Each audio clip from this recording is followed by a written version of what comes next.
திரு அம்பேத்கரை பற்றி அமித்ஷா அவர்கள் பேசியிருக்காரு. அதை பற்றி நீங்கள் என்ன நினைக்கிறீங்க? அதாவது ஸ்ரீநாத், திரு அமித்ஷா வந்து என்ன பேசியிருக்காரு அப்படின்னு பார்த்தீங்கன்னா, திரும்பும் திசையெங்கும் அம்பேத்கர் அம்பேத்கர் என்று முழக்கம் உடைக்கிறது, இது வந்து ஒரு ஃபேஷனாக மாறி போச்சு அப்படின்னு அமித்ஷா சொல்கிறாப்புல. அதுக்கு பதிலாக வந்து கடவுளின் பேரை வந்து உச்சரித்தா 7 ஜென்மத்துக்கு வந்து புண்ணியம் கிடைக்கும், மோட்சம் கிடைக்கும் அப்படின்னு பேசியிருக்காப்புல. இதெல்லாம் கேட்கும்போது ரொம்ப அபத்தமாக இருக்குது. நாடாளுமன்றத்திற்குள் கடவுளுக்கு என்ன சார் வேலை? அங்கே உங்களுக்கு என்ன வேலை? நாடாளுமன்றத்திற்குள் அம்பேத்கருக்கு வேலை இருக்கிறது. ஏனென்றால் இந்திய அரசியலமைப்பு சட்டத்தை உருவாக்கியவர் அம்பேத்கர். அம்பேத்கர் பேர் தான் சொல்லுவான், கடவுள் பேர் சொல்ல முடியும்? கடவுள் என்ன பிஜேபி உறுப்பினரா? இல்லை, எல்லாருக்கும் பொதுவானவர் கடவுள். கண்டிப்பாக கடவுள் எல்லாருக்குமே பொதுவானவர். ஏதோ பிஜேபி கட்சிக்கு மட்டும் தான் கடவுள் பொதுவான மாதிரி அம்பேத்கர் எங்களுக்கு கிடையாது, எல்லாருக்குமானவர். இந்த ஜனநாயக நாட்டில் வசிக்கக்கூடிய எல்லாருக்குமே அவரு அரசியலமைப்பு தந்தை. அதனால் கடவுள் வந்து பிஜேபியோடைய உறுப்பினர் மாதிரியும் இல்லை பிஜேபி கட்சிக்கு தலைவர் கடவுளை. நாங்களும் கடவுளை நேசிக்கிறோம், ஒன்றை விட அதிகமாக நேசிக்கிறோம், உங்களை விட நேசிக்கிறோம். ஆனால் உங்களை மாதிரி கடவுளை வைத்து பிழைப்பு வாதம் நடத்தணும்னு நாங்கள் இல்லை. அதே மாதிரி குறிப்பாக சொல்ல போனால் தெரிஞ்சுன்னா, தமிழ்நாட்டில் வந்து ஒருபோதும் ஒரு பக்கம் வேவாது. இங்கே வந்து எல்லாமே ஒன்று.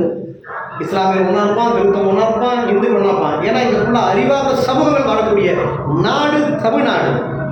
ஒரு மிகப்பெரிய ஆளுமைகள் வசித்த நாடு தமிழ்நாடு. இந்த மண்ணு பெரியார் மண்.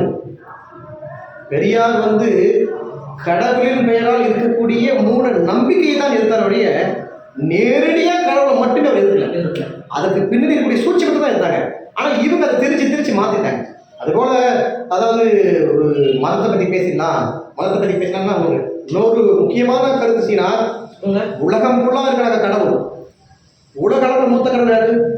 இப்போ இந்தியாவில் வந்து நம்ம பல்வேறு விதமான இந்துக்கள் வழிபடுறோம். அப்போ உலக அளவில் ஜீசஸ் குமாரம், அதுக்கப்புறம் நபிகளை வந்து கும்பிட்றாங்க, அப்புறம் இந்துக்கள் வளர்க்குது.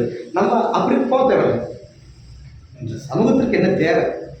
நம்முடைய இந்த இந்திய திருநாட்டுக்கு, இந்த மக்களுக்கு என்னென்ன புதிய சட்டங்கள், புதிய திட்டங்கள், பாதுகாப்பை பற்றி பேச வேண்டியக்கூடிய அவையில் கடவுளுக்கு என்ன சார் வேலைங்க? இதெல்லாம் வன்மையாக கண்டிக்கத்தக்க சார். சார் அறிவு இருக்கிறவங்க படித்தவன் அப்படி பேச மாட்டாங்க. கண்டிப்பாக. அதாவது இந்த காணொலி மூலிமா வந்து மொழி புரியுமா புரியாது தெரியல, ஏதாவது மொழி தெரிஞ்சவங்க தான் வச்சுக்க சொல்லி அனுப்புங்க அவர்கிட்ட. நான் பேச எனக்கு ஹிந்தி பேசுகிறேன்ப்பா. நமக்கெல்லாம் மனிதாபிமானம் தான் பெருசு, மனிதனை எல்லாம் பெருசு. எனக்கு ஜாதியோ மதமோ கடவுளாம் கிடையாது. ஸ்ரீநாத்துக்கு ரொம்ப பிடிக்கும். நான் ஸ்ரீநாத்தை காதலிக்கிறேன். என்னுடைய சக காலத்தில் வாழக்கூடிய ஒரு மனிதர். நான் கடவுளை பார்க்கல, அம்பேத்கரை பார்க்கல. ஆனால் அம்பேத்கருடைய சட்டம் இன்னைக்கு நான் பேசுகிறேன். கடவுளை விட அம்பேத்கர் பெரியவர் என்பது என்னுடைய கருத்து. நீங்கள் கடவுளை நெத்தி பிடிச்சிங்க, நீங்கள் கடவுளை அதிகமாக நேசிக்கிறீங்க. நான் வந்து அந்த தலைவர் இல்லை. உங்களுக்கு கடவுளை பிடிக்கும், எனக்கு கடவுளை பிடிக்கும். ஆனால் கடவுளை வச்சு அரசியல் பிடிக்காது. அவ்வளோ இதான் செய்யலாம்.